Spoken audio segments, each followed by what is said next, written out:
La plupart des gens disent que les Hells Angels sont de véritables ours en peluche couverts de tatouages. Mais ces accusés sont sur le point de vous prouver le contraire. Vous allez savoir pourquoi ces accusés sont appelés les Hells Angels. Commençons par Stephen Sanders. Prenez place à la Cour supérieure du comté de San Diego et plongez dans l'affaire choquante de Stephen Sanders, ancien dirigeant du chapitre de San Diego du club de motards Hells Angels, qui vient d'être condamné à une peine stupéfiante de 25 ans d'emprisonnement. Stephen Sanders, âgé de 44 ans, occupait autrefois le puissant poste de président du chapitre de San Diego des Hells Angels. Mais son règne s'est effondré lorsqu'il a été reconnu coupable d'une série de crimes odieux, notamment d'enlèvement, d'agression avec force, de vol et même de sollicitation de meurtre. Le procureur Bonnie Dumanis a annoncé que Sanders passerait les 25 prochaines années derrière les barreaux. Cette condamnation marque une victoire importante pour les forces de l'ordre, car Sanders était une figure notoire du monde criminel de San Diego. Parmi ses nombreux crimes, Sanders a admis avoir kidnappé 2 personnes au profit d'un gang de rue criminel. Au cours des derniers mois, le bureau du procureur a poursuivi sans relâche Sanders pour ses nombreux délits. En juillet 22, il a été reconnu coupable de vol et d'agression. Mais ce n'était que la partie émergée de l'iceberg. En mars 22, Sanders a été reconnu coupable de sollicitation en vue de commettre un meurtre. Les procureurs ont révélé qu'il avait tenté de faire tuer des témoins et des enquêteurs dans le cadre d'une affaire d'enlèvement et de torture en cours contre lui. Mais l'histoire ne s'arrête pas là. En avril, Sanders a plaidé coupable à des accusations d'agression avec une arme mortelle. Il s'agissait d'une violente attaque contre des fêtards à Pacific Beach qui a semé la terreur au sein de la communauté. En juin, il a plaidé coupable d'enlèvement et d'avoir commis des crimes au profit d'un gang de rue criminel. Lors de sa condamnation jeudi, M. Sanders s'est adressé à la Cour, affirmant qu'il s'était senti poussé à plaider coupable parce qu'il risquait une longue peine s'il était condamné lors du procès. Malgré son aveu, Sanders maintient qu'il n'a jamais reconnu les Hells Angels comme un gang de rue criminel. Son avocat a même tenté de retirer son plaidoyer de culpabilité en invoquant de nouveaux témoignages, mais le juge, chargé de la détermination de la peine, a rejeté la requête. Le bureau du procureur et la Drug Enforcement Administration ont collaboré dans l'affaire Sanders, veillant à ce que justice soit rendue. Le tribunal a condamné Sanders à 25 ans de prison d'État pour de multiples délits.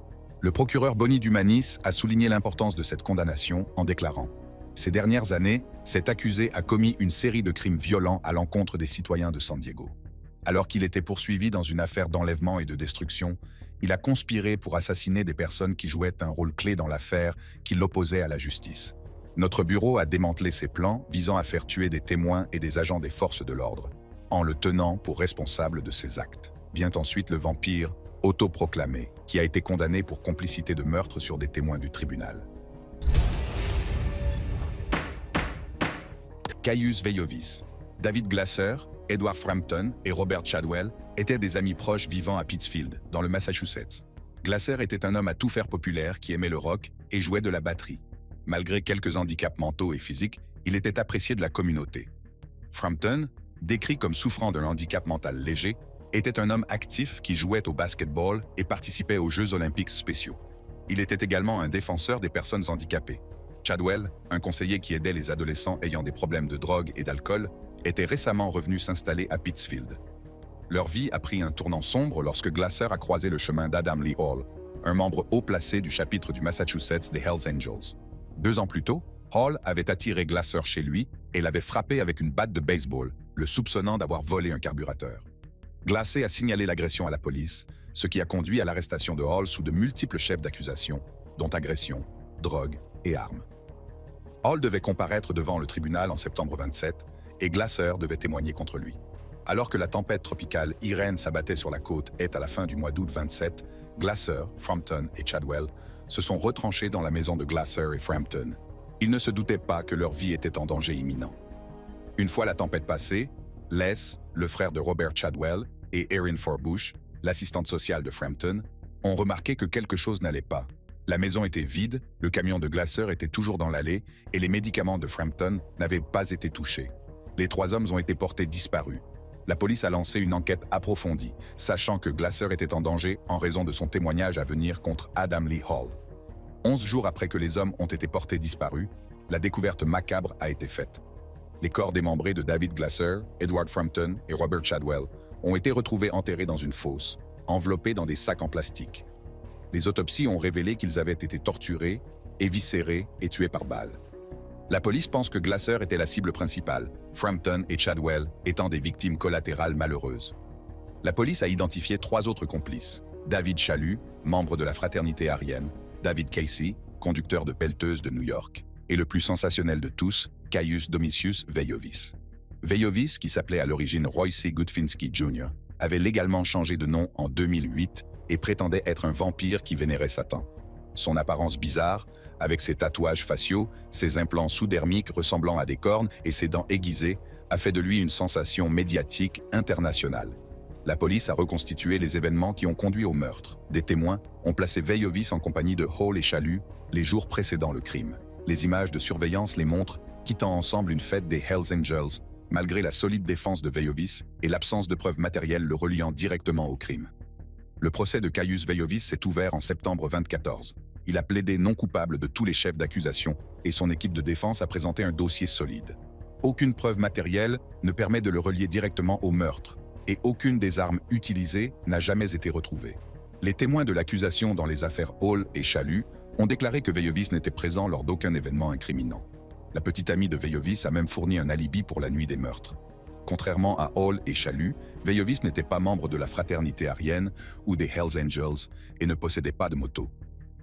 Malgré l'absence de preuves directes, l'accusation a présenté des preuves indirectes convaincantes. Des témoins ont vu Veiovis avec Hall et Chalus la nuit précédant les meurtres. Du sang a été trouvé dans la voiture de Veiovis sans que l'on puisse établir un lien définitif avec les victimes. L'accusation a également présenté des preuves troublantes trouvées dans l'appartement de Veiovis, notamment des couteaux, des machettes et des diagrammes de dissection humaine, suggérant qu'il aimait torturer et démembrer les victimes. Lors de la déclaration de la victime, les membres de la famille concernée ont demandé au jury de condamner Veiovis à la prison à vie. Après 37 heures de délibération réparties sur 6 jours, le jury a rendu un verdict de culpabilité. À l'énoncé du verdict, Veiovis a fait irruption dans la salle d'audience en criant « En vertu de la loi du Massachusetts, il a été condamné à une peine obligatoire de réclusion à perpétuité sans possibilité de libération conditionnelle. » Lors de sa condamnation, il a continué à clamer son innocence. Il a ensuite expliqué qu'il avait refusé toutes les offres de la police. Il a expliqué qu'il préférait passer sa vie en prison plutôt que d'admettre un crime qu'il n'avait pas commis. Il a fait appel de sa condamnation devant la Cour suprême de l'État en 27 ans, mais celle-ci a confirmé le verdict. Veiovis purge actuellement sa peine à la North Central Correctional Institution de Gardner, dans le Massachusetts. Ensuite, nous allons assister à la condamnation d'Adam Lee Hall. Adam Lee Hall. Adam Lee Hall a été reconnu coupable de 3 chefs d'accusation de meurtre, ainsi que d'enlèvement et d'intimidation d'un témoin par un jury de la Cour supérieure de Hampden.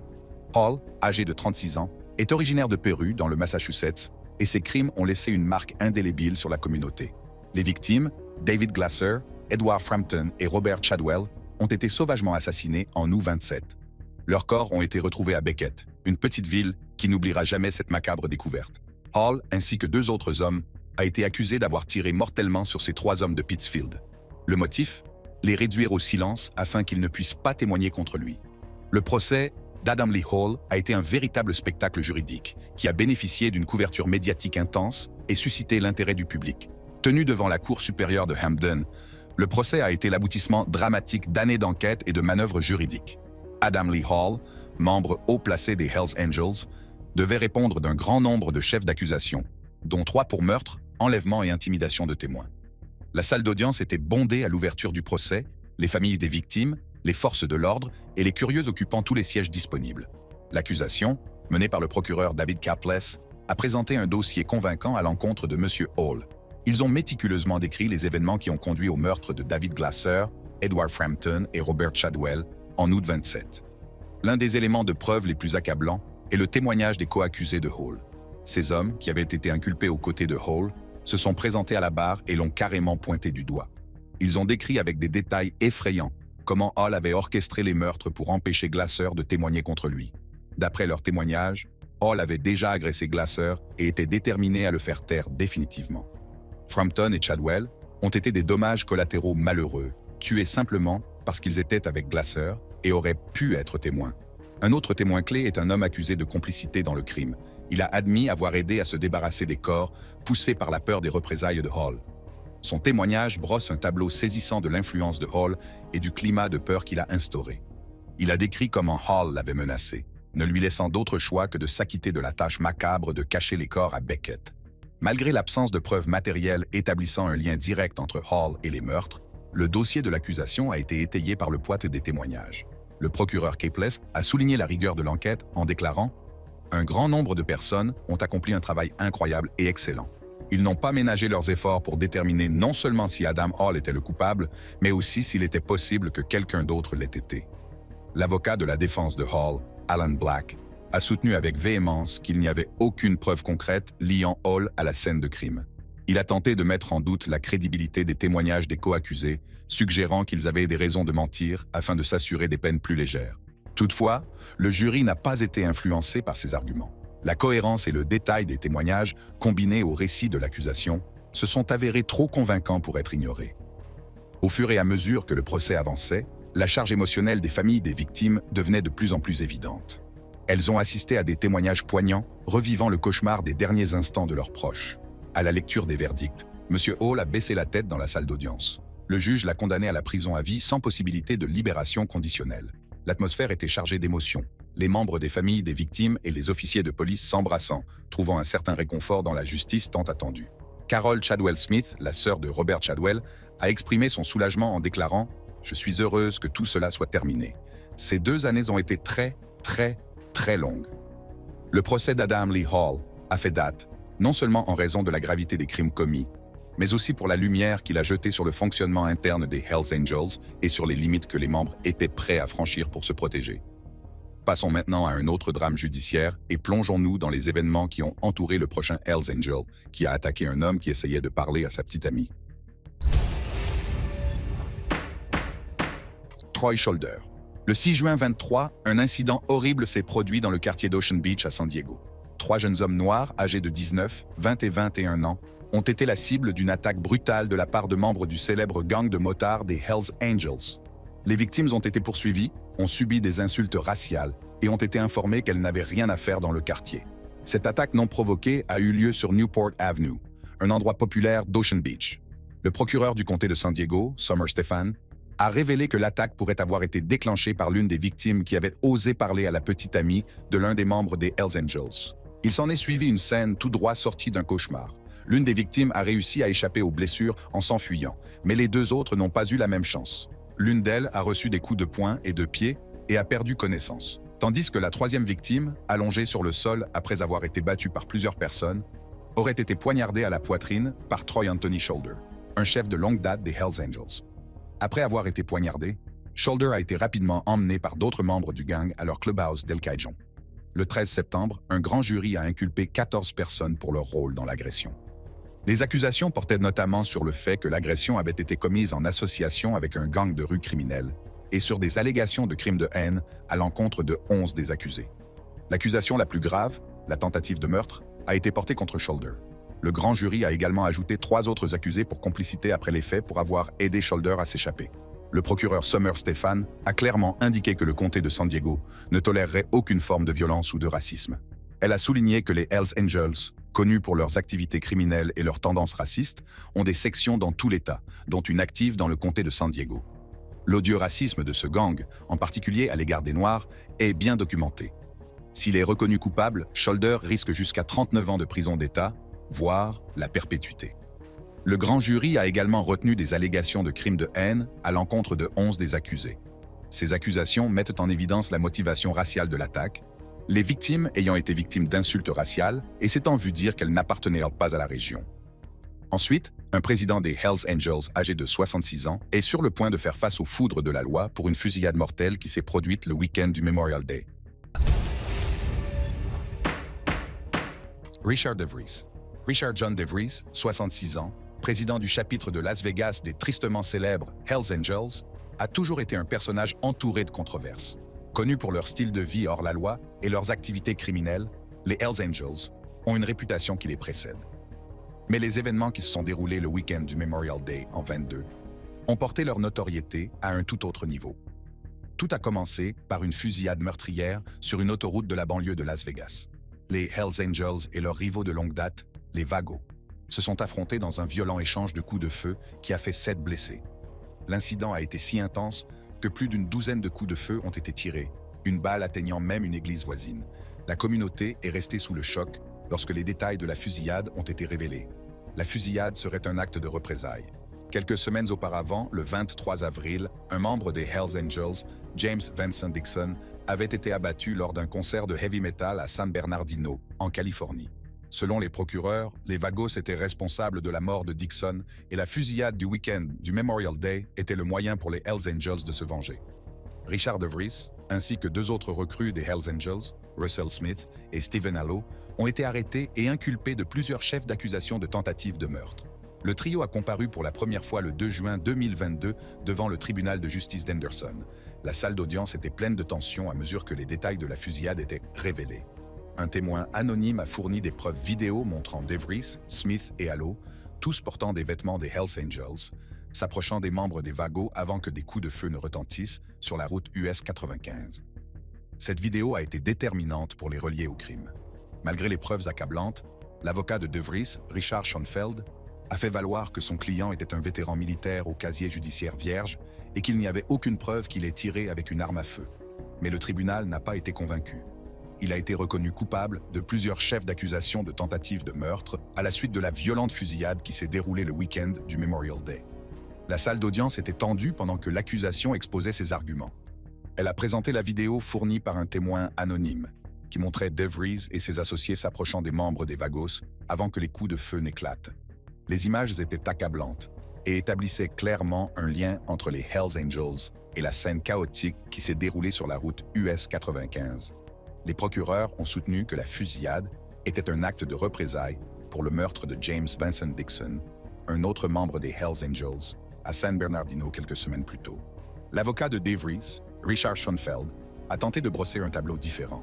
Il a insisté sur le fait que DeVries était un vétéran de l'armée et que son casier judiciaire était vierge. M. Schoenfeld a fait valoir qu'il n'y avait pas de preuves concrètes que DeVries avait tiré avec une arme lors de la fusillade. Cependant, le poids des preuves vidéo et la nature violente du crime ont fait qu'il a été difficile pour la défense d'influencer l'opinion de la Cour. Après des jours de témoignages et de délibérations intenses, le verdict a finalement été rendu. Richard DeVries a été reconnu coupable de plusieurs chefs d'accusation de tentative de meurtre. Le juge a prononcé une peine sévère, reflétant la gravité du crime et l'impact qu'il a eu sur la communauté. DeVries a été condamné à la prison à vie. Les conséquences de cette condamnation ont été profondément ressenties par la communauté des motards et le grand public. Les Hells Angels, connus pour leur code de silence et de loyauté, ont été ébranlés par la perte du président de leur chapitre. Les Vagos, quant à eux, sont restés inchangés lors de la fusillade de San Bernardino, laissant beaucoup de gens se demander si la justice avait vraiment été rendue. La communauté, encore sous le choc de la fusillade, espérait que la condamnation apporterait un peu de sérénité. Ce violent affrontement sur une autoroute très fréquentée avait fait 7 blessés, dont un membre du groupe qui se produisait à ce moment-là. Le traumatisme et la peur de ce jour-là persistent, rappelant brutalement le monde dangereux des gangs de motards hors la loi. La condamnation de Richard DeVries a marqué un moment important dans la lutte contre la violence des gangs. C'était un message clair que des actes aussi brutaux ne resteraient pas impunis. Mais pour les familles des victimes et les personnes blessées, la douleur et les souvenirs de ce jour fatidique ne s'effaceront jamais. La condamnation de Richard DeVries a laissé une trace indélébile dans le paysage de la violence des gangs de motards. Président du chapitre de Las Vegas des Hells Angels, sa condamnation pour plusieurs chefs d'accusation de tentative de meurtre à la suite de la fusillade du week-end du Memorial Day a choqué à la fois la communauté des motards et le grand public. Cliquez sur l'une des cartes à l'écran pour voir d'autres vidéos de ce type. Tout d'abord, nous nous rendrons au Canada, dans la vie du tristement célèbre Maurice « Mom » Boucher, ancien chef du gang des Hells Angels au Québec. Cet homme a fait les gros titres toute sa vie pour meurtre. Déjà condamné à la prison à vie pour les meurtres brutaux de 2 gardiens de prison en 1997, Boucher s'est vu infliger une peine d'emprisonnement supplémentaire de 10 ans pour sa participation à un complot d'assassinat. Ce qui s'est passé est assez intéressant, alors restez avec moi. Dans les années 1990, une guerre intense a opposé les Hells Angels et les Rock Machines. Au cours de cette période, il ordonne l'assassinat de 2 agents correctionnels, Pierre Rondeau et Diane Lavigne. Sa raison était de rendre le crime si terrible que la police ne ferait pas des motards des informateurs. Il a été inculpé et arrêté pour meurtre, tentative de meurtre et meurtre au premier degré. Mais en 1998, un jury l'a acquitté. Cependant, une cour d'appel a rejeté l'acquittement et il a été à nouveau arrêté. L'une des raisons invoquées était que le jury du premier procès avait été menacé. Cette fois-ci, il a été condamné, ironiquement, avec l'aide d'un informateur de la police. Mais la procédure judiciaire n'a pas été sans drame. La procureure France Charbonneau elle-même, une femme de tête, reçoit des menaces de mort. Le témoin clé, Stephen Gagné, a déclaré à la cour que Boucher lui avait dit de commettre le meurtre. Il avait conclu un accord avec la poursuite qui lui offrait 7 ans d'emprisonnement.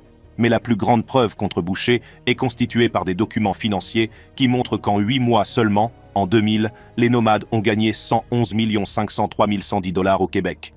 Après 11 jours de délibération du jury, Boucher a été reconnu coupable d'un chef d'accusation de tentative de meurtre et de 2 chefs d'accusation de meurtre au premier degré. Il a immédiatement été condamné à 2 peines de prison à perpétuité. Cependant, Boucher n'a manifesté aucune émotion, si ce n'est un léger pincement des lèvres. Il a finalement été détenu dans la seule prison à sécurité super maximale du Canada. Mais cela ne l'a pas empêché de continuer à commettre des crimes en prison en utilisant sa fille, Alexandra Mongeau, comme mandataire du crime organisé à Montréal. Il aurait même ordonné l'assassinat de Rénal Desjardins. Même s'il savait qu'il était enregistré, il a dit « Dans les affaires de la mafia, ok, s'il vient ici, je connais quelqu'un qui peut le tuer s'il le veut.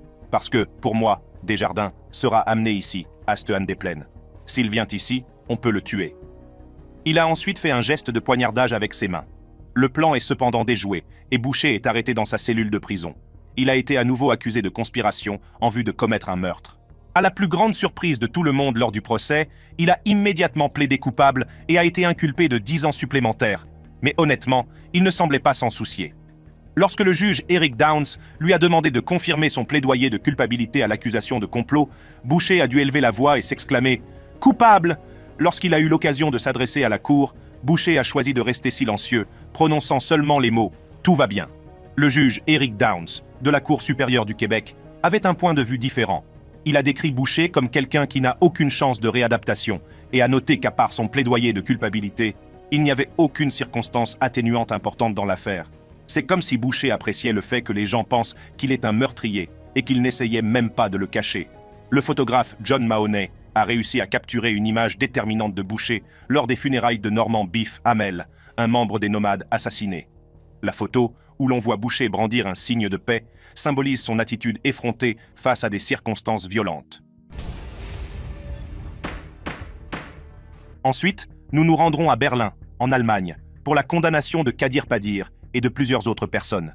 Le 10 janvier 2014, 13 hommes masqués ont fait irruption dans le Wet Café Expect, un bureau de Paris local. Parmi eux se trouvait Tahir Özbek, une victime prise dans un engrenage de violence. La scène est devenue mortelle lorsque le chef du gang de rockers des Hells Angels, Kadir Padir, a tiré des coups de feu, mettant fin à la vie de Tahir Özbek en un instant. Padir et ses acolytes ont été inculpés de meurtre en commun, et Tahir a été personnellement inculpé d'incitation au meurtre. La tragédie a frappé en ce jour fatidique du 10 janvier 2014, lorsque Tahir Özbek, un jeune homme de 26 ans, a été victime d'une rafale de 6 balles dans un bureau de Paris à Wedding, à Berlin. Le ministère public a accusé Kadir Padir, le chef présumé du chapitre berlinois du gang des Hells Angels, affirmant qu'il avait orchestré l'exécution en guise de représailles. Ils ont souligné que l'acte précédent de Tahir, qui avait poignardé l'un des associés de Padir, un videur d'une boîte de nuit d'Alexanderplatz, en octobre 2013, avait déclenché cette réponse brutale. Apparemment, Tahir était membre des Bandidos, ennemi des Hells Angels. Ce moment glaçant a été filmé par les caméras de surveillance installées dans la boutique de Paris, alors que 13 personnes entraient furtivement par l'entrée arrière de l'établissement, certaines d'entre elles dissimulant leur visage derrière un masque. Alors que le chaos s'installe et que les assaillants prennent le contrôle des autres clients, l'un d'entre eux sort un pistolet. En l'espace de quelques secondes, qui ont semblé une éternité, 8 coups de feu ont déchiré l'air, causant la mort de 6 personnes. Tahir Özbek a tragiquement trouvé la mort à cet endroit précis, bien que les événements se soient déroulés en un clin d'œil. Les enregistrements méticuleux fournis par la caméra de surveillance sont devenus un élément de preuve crucial qui a permis aux forces de l'ordre d'appréhender rapidement la majorité des personnes impliquées dans cet acte odieux. Parmi les personnes capturées figure un certain Kassa Z, surnommé le Persan par son gang. Terrorisé par la perspective d'être condamné à perpétuité pour meurtre collectif, Kassa Z a pris la décision déchirante de coopérer avec la police et d'offrir son témoignage. Grâce à lui, la police a pu mieux comprendre le fonctionnement des Hells Angels dans le pays. Placé sous les feux de la rampe en tant que témoin vedette du procès, Kassa Z s'est retrouvé sous un voile intensif de sécurité et de protection, des mesures ayant été prises pour assurer sa sécurité. Sans surprise, après son arrestation, Qadir Padir a nié avec véhémence tout projet de meurtre, affirmant qu'aucun ordre n'avait été donné de tuer Tahir Özbek. Cependant, la Cour a trouvé suffisamment de preuves pour étayer les affirmations de l'accusation. La vidéo de surveillance de la scène a montré les agresseurs masqués, ceux qui ne laissent guère de doute quant à leur identité. Le procès qui a suivi cet horrible événement a mis en lumière les sombres dessous des gangs de motards en Allemagne. Le tribunal de district de Berlin, dirigé par le juge Thomas Gross, avait la lourde tâche de rendre la justice. Le juge Thomas Gross a eu la lourde tâche de rendre la justice. Après une délibération minutieuse, le verdict a été rendu et la nation a retenu son souffle. 8 hommes associés au gang de rockers des Hells Angels ont été condamnés à la prison à vie, marquant ainsi une étape importante dans l'un des plus grands procès d'Allemagne impliquant des gangs de motards. Le chef de la charte des Hells Angels à Berlin, Qadir Padir, a été condamné à la prison à vie pour son rôle dans l'instigation du meurtre. Le juge Gross a qualifié son comportement antagoniste et son influence d'antisociaux et d'agressifs, ce qui a joué un rôle déterminant dans l'orchestration du crime. L'atmosphère sombre de la salle d'audience a changé lorsque le juge Thomas Gross a prononcé le coup de grâce, l'emprisonnement à vie pour les 8 accusés coupables. Mais là encore, sans surprise, Qadir Padir n'a manifesté aucune émotion face à sa condamnation. Nous nous rendrons ensuite dans le Massachusetts pour la condamnation d'Adam Lee Hall. En 2014, M. Hall, accompagné de ses complices, David Chalut et Caius Veiovis, a été accusé et reconnu coupable de meurtre au premier degré. Ces 3 personnes ont été tenues pour responsables de l'acte odieux qui a coûté la vie à David Glasser, Edward Frampton et Robert Chadwell. Le trio a envahi la résidence de Glasser, déchaînant une pluie de balles qui a tragiquement fauché les vies innocentes de leurs victimes. L'histoire macabre se poursuit lorsque Hall, Chalut et Veiovis se livrent à des actes inqualifiables, démembrant les corps sans vie avant de les enfermer dans des sacs en plastique. Leur sinistre périple les a conduits à travers les quartiers isolés de Beckett, où ils ont enterré les dépouilles dans un fossé discret. Cette scène sinistre et éprouvante n'a été révélée que des semaines plus tard, lorsque les autorités sont tombées sur les corps mutilés, mettant fin à leurs recherches qui avaient commencé 13 jours auparavant. Après avoir été arrêté, Adam Lee Hall a été inculpé de 3 chefs d'accusation de meurtre au premier degré et d'enlèvement. Mais la procédure judiciaire n'a pas été exempte de drame. Hall a piqué une crise au moment où le procureur prononçait sa dernière déclaration. Le procureur expliquait les mouvements de Hall au moment de la disparition et de l'assassinat des victimes. Cependant, Hall a interrompu la déclaration du procureur en utilisant des mots vulgaires pour insister sur son innocence. Le procureur a continué à dire que Hall ne méritait pas plus de pitié ou de considération que celle qu'il avait accordée à ses victimes. Alors que le procès se poursuit, Rose Dawson raconte la visite que Hall lui a rendue dans la matinée. Les procureurs ont affirmé qu'il avait ôté la vie à 3 hommes dans le comté de Berkshire. Rose Dawson a raconté que Hall lui avait demandé de l'aider à acheter de l'eau de Javel pour nettoyer sa Buick. Dawson et Alexandra Haley, un autre témoin, ont uni leurs forces pour laver la voiture, au cours de laquelle Dawson a observé un liquide marron qui s'en échappait. Dawson a également raconté une soirée passée au clubhouse des Hells Angels, où Hall et les autres individus accusés des meurtres se seraient moqués et auraient ri aux dépens des victimes. Malgré des efforts considérables, les enquêteurs n'ont pas réussi à localiser l'arme à feu mentionnée par Dawson. Néanmoins, le procureur a déclaré que les restes des victimes présentaient des traces de blessures par balle. Au cours du procès, l'avocat de la défense a tenté de remettre en cause la crédibilité de Mme Dawson, en citant ses antécédents présumés en matière de consommation de drogue et en mettant en doute la crédibilité de son témoignage. Mais manifestement, cela n'a pas fonctionné car Hall a été déclaré coupable. Par ailleurs, une ex-petite amie de Hall a témoigné contre lui. Dans son témoignage, elle a déclaré qu'il avait dissimulé 3 armes à feu dans un sac de nourriture pour chiens la nuit du meurtre de 2011. Cette affaire était assez dramatique. Elle a été déplacée d'un comté à l'autre, les accusés étaient multiples, et le crime présumé était une maladie. Au bout du compte, Hall a été condamné à 3 peines de prison à vie, une pour chacune des victimes. Et juste comme ça, sa vie s'est envolée. Le juge Jeffrey Kinder a dit ceci. Pendant la lecture de la sentence, tout ce qu'Adam Lee Hall pouvait faire était d'écouter sans émotion et de fixer le juge. Ensuite, nous nous rendrons à San Francisco pour suivre la condamnation du président du chapitre de motards des Hells Angels à Fresno. En 2017, un acte d'accusation important a été prononcé par le ministère de la Justice, visant des membres des Hells Angels qui auraient été impliqués dans une vaste conspiration. Les charges retenues contre ces individus englobaient des infractions graves telles que le meurtre, le trafic de drogue, l'agression, le vol, l'extorsion, la possession illégale d'armes à feu et l'entrave à la justice. Parmi les personnes impliquées dans cette conspiration figuraient Brian Wayne Went, ainsi que Jonathan Nelson et Russell Taylor Ott. L'enquête et le procès qui s'en est suivi se sont concentrés sur le meurtre de Joel Silva, un membre du Hells Angels Motorcycle Club. Nelson, Ott et Went ont estimé que Silva causait des problèmes au sein du club, ce qui les a amenés à décider de l'éliminer. Les procureurs fédéraux ont accusé Ott et Nelson d'avoir orchestré le meurtre de Silva et d'avoir collaboré avec Went dans l'exécution de leur plan. Le meurtre lui-même a eu lieu à Fresno le 15 juillet 2014. Sous prétexte qu'il devait avoir une altercation physique avec Brian Wayne Went, le président du chapitre de Fresno des Hells Angels, Russell Taylor Ott a conduit Joel Silva de Santa Rosa à Fresno. Cependant, à leur arrivée au clubhouse du chapitre de Fresno, Went a impitoyablement tiré une balle dans la tête de Silva, entraînant sa mort tragique. Le lendemain du meurtre, le corps de Silva a été incinéré illégalement dans une entreprise de pompes funèbres voisine, ce qui a permis d'effacer des preuves cruciales qui auraient permis de faire la lumière sur le crime. Les répercussions de la mort de Silva se sont fait sentir dans tous les services répressifs, ce qui a incité le FBI à ouvrir une enquête sur le chapitre des Hells Angels de Fresno et sur celui des Hells Angels du comté de Sonoma. Ces enquêtes ont donné lieu à de nombreuses perquisitions qui ont permis de recueillir des preuves précieuses. Ce qui est surprenant dans cette affaire, c'est que le chapitre des Hells Angels de Fresno organise une collecte de jouets pour les enfants pendant les fêtes de fin d'année. On peut donc les considérer comme des gentils. Mais un acte d'accusation de 2017, décrivant les Hells Angels comme un gang de motards hors la loi, violent et transnational, ne plaide pas en leur faveur.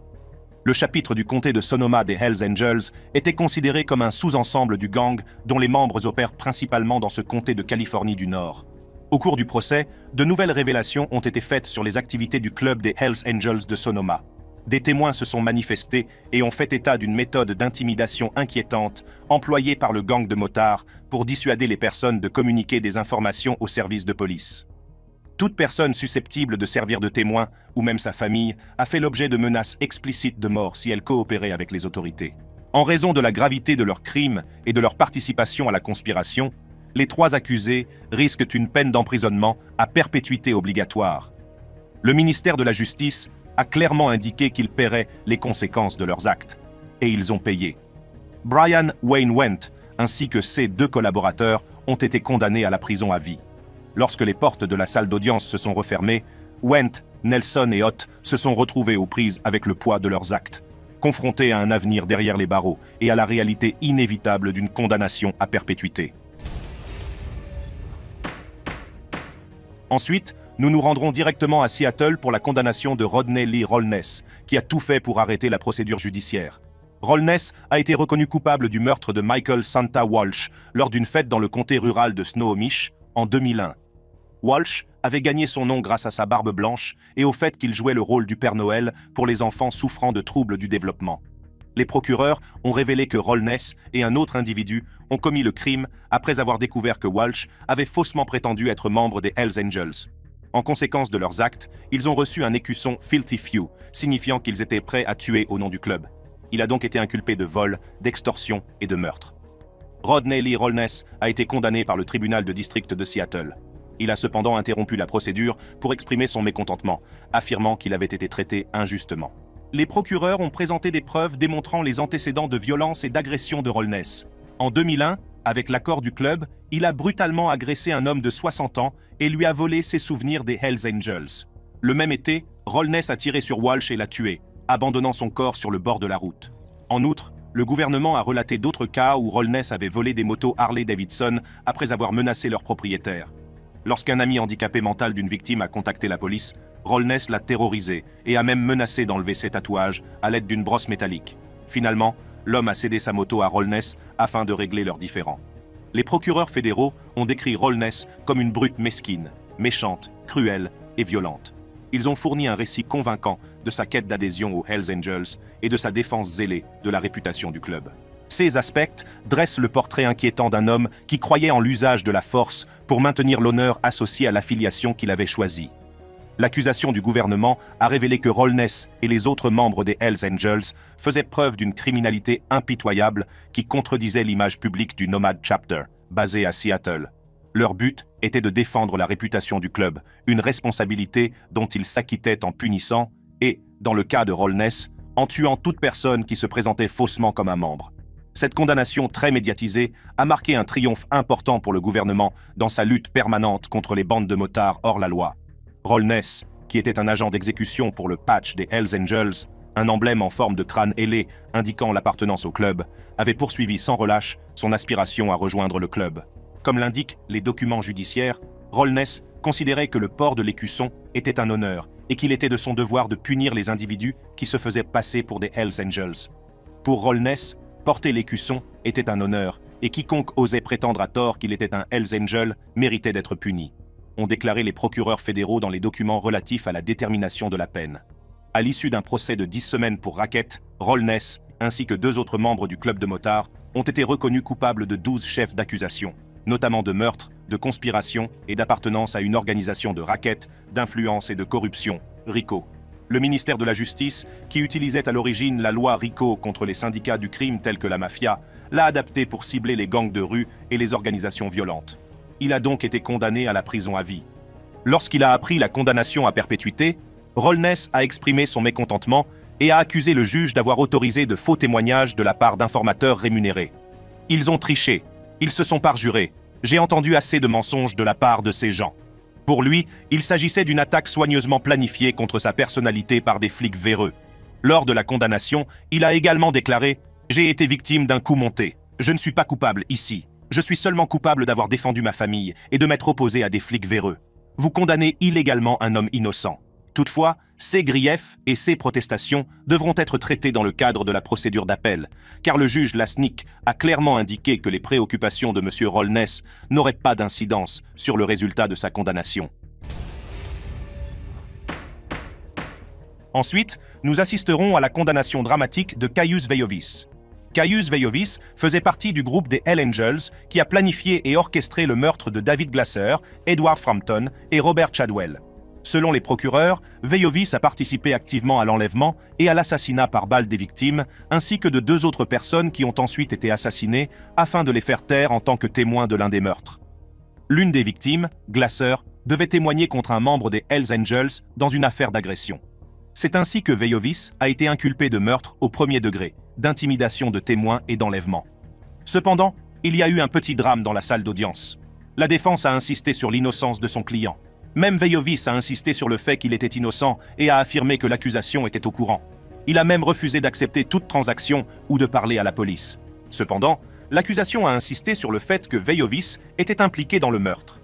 Selon lui, Hall était un membre important des Hells Angels, et Veiovis avait donc une raison de l'aider. Pour lui, ce n'est pas seulement ce que Veiovis a fait, mais ce qu'il a fait avec Adam Lee Hall et David Chalus. Même si Veiovis était innocent jusqu'à ce que sa culpabilité soit prouvée, ses antécédents et son apparence le désignaient comme un meurtrier. Veiovis avait des implants en forme de corne sur le front et était un sataniste autoproclamé avec 666 sur son front. Caius Veiovis n'était d'ailleurs pas son vrai nom. En 2008, il a changé son nom de Roy Gutfinski Jr. en Caius Veiovis.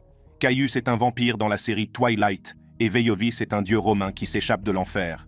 Il a même été condamné pour un crime commis en 1999 avec sa petite amie de l'époque, qui consistait à taillader le dos d'une fille avec une lame de rasoir et à boire son sang tout en embrassant sa petite amie. C'était un vrai gâchis.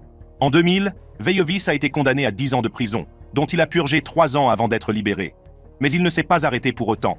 En 2006, il a été accusé d'enlèvement et de possession de stupéfiants après avoir séquestré, avec une autre personne, 2 stripteaseuses dans une chambre d'hôtel. Les charges ont finalement été abandonnées, mais il est allé en prison parce qu'il n'avait pas respecté sa mise à l'épreuve. Tout cela s'est produit avant même qu'il ne soit associé aux Hells Angels. Mais malgré tout cela, Veiovis est convaincu de son innocence et proclame. Cependant, les preuves à son encontre étaient plus fortes que sa conviction d'être innocent. Il a été reconnu coupable de tous les chefs d'accusation. Il a été condamné à 3 peines de prison à perpétuité sans possibilité de libération conditionnelle. La réaction de M. Veiovis à la condamnation a été exactement celle que l'on peut attendre d'un homme qui s'estime accusé à tort et qui a été condamné à 3 peines de prison à perpétuité. Je veux dire par là que sa vie était pratiquement terminée. Ensuite, nous nous rendrons en New Zealand pour la condamnation de Zane Paora Wallace, et croyez-moi, vous allez en prendre plein les yeux. Dans une affaire tragique qui a secoué la communauté, Zane Paora Wallace, un membre du gang des Hells Angels, devait répondre de plusieurs chefs d'accusation, dont meurtre, 4 accusations de menaces de lésions corporelles graves, 3 accusations d'agression avec intention de blesser, 2 accusations de menaces de mort et une accusation de blessure avec intention de blesser, d'agression et d'exigence avec menace. La victime, Jasmine Wilson, est malheureusement décédée à l'hôpital de Wellington le 2 août 2019, après avoir été laissée gravement blessée et inconsciente au service des urgences de l'hôpital de Wanganui quelques jours plus tôt. Ce qui est encore plus douloureux, c'est que Wallace avait des antécédents de violence à l'égard de Wilson. Il l'avait battue quelques mois avant sa mort. Il avait des antécédents de violence physique à l'encontre de ses anciennes partenaires. Avant sa mort, alors qu'il passait du temps en prison pour un crime sans rapport, il l'a menacée. Il a dit qu'il allait la gifler, lui donner des coups de pied, la frapper et la tuer. Il a même dit qu'il allait l'enterrer et a décrit en détail comment il allait la tuer. Tragiquement, ces paroles se sont concrétisées. Le 30 juillet 2019, il l'a frappée à la tête à plusieurs reprises et l'a agressée le lendemain, en lui donnant 2 coups de tête dans le mur, ce qui a provoqué son évanouissement. C'est à ce moment-là qu'il a appelé son père à l'aide.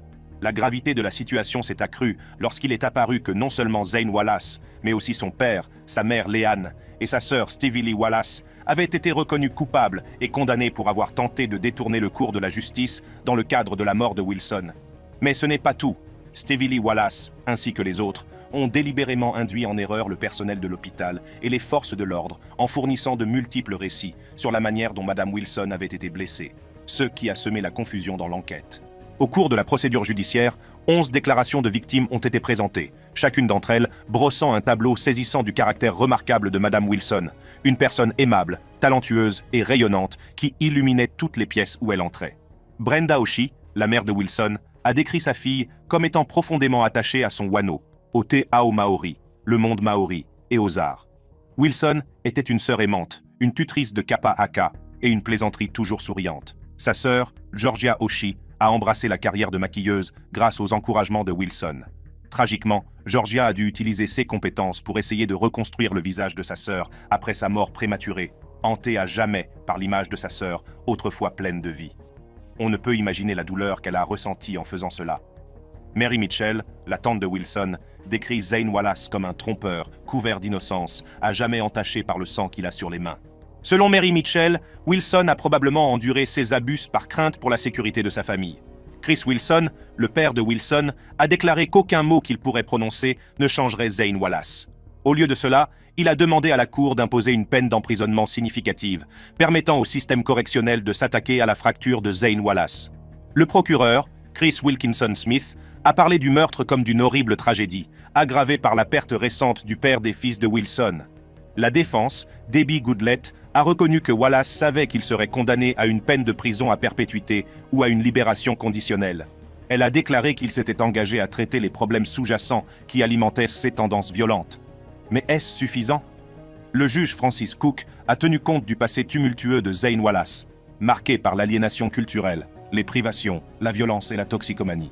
Ayant été initié à la drogue dès son plus jeune âge, Wallace s'est ensuite engagé dans une voie destructrice en raison de ses activités criminelles. Cependant, aux yeux de la loi, un meurtrier est un meurtrier, quels que soient les facteurs socio-économiques de son passé. La procédure judiciaire devant la haute cour de Wanganui a pris une tournure tumultueuse lorsque les tensions entre les familles ont éclaté, ce qui a nécessité un renforcement de la sécurité pour maintenir l'ordre dans la salle d'audience. Plusieurs membres de la famille de Wilson ont dit à Wallace de brûler en enfer. Wallace a finalement plaidé coupable de l'accusation de meurtre le jour où son nouveau procès devait s'ouvrir devant la haute cour de Wanganui, le 25 juillet 2022, juste avant que le jury ne soit sélectionné. Auparavant, il avait déjà plaidé coupable de plusieurs chefs d'accusation, notamment de menaces de lésions corporelles graves, d'agressions avec intention de blesser, de menaces de mort et d'autres délits d'agression et d'intimidation. En fin de compte, Wallace a été condamné à une peine d'emprisonnement à perpétuité assortie d'une période minimale de non-participation de 15 ans et 6 mois. Étonnamment, Wallace a accepté la sentence sans problème, comme l'a noté son avocat. Enfin, nous retournons à San Diego pour la condamnation de l'ancien président du chapitre de San Diego des Hells Angels.